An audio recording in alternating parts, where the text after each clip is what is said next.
ایک رات انو اچانک ایک عجیب سی آواز سے جاگ گیا۔ اس کی سنہری چابی ایسے گنگنا رہی تھی جیسے کوئی چھوٹی سی گھنٹی بج رہی ہو۔ اسی لمحے پریزاد اس کے خواب میں نمودار ہوا اور سرگوشی میں بولا، انو آخری آزمائش آ پہنچی ہے۔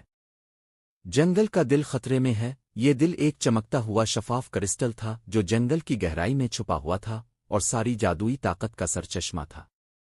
صبح ہوتے ہی انو لومڑی کے ساتھ روانہ ہوا اور چابی کی روشنی کی رہنمائی میں طوفان گھنے کوہر اور پیچیدہ راستوں کو عبور کرتا ہوا آخرکار ایک بلند پتھریلے دروازے تک پہنچا، جس کی حفاظت دو دیوہیکل الفالو کر رہے تھے۔ ایک الفالو نے کہا، صرف اصل محافظ ہی اندر جا سکتا ہے۔ انو نے اپنی تمام پچھلی مہمات کو یاد کیا، سنہری چابی دروازے پر رکھی اور دروازہ خود بخود کھل گیا۔ اندر اس نے جنگل کے دل کو مدھم اور بجھتا ہوا پایا۔ ایک سیاہ سایہ ہوا اس کی روشنی چوری کر رہی تھی۔ انو مضبوطی سے کھڑا ہو گیا، چابی کو اونچا اٹھایا اور پکارا، میں اس جنگل کا محافظ ہوں اور تمہیں اس کا جادو نہیں لینے دوں گا۔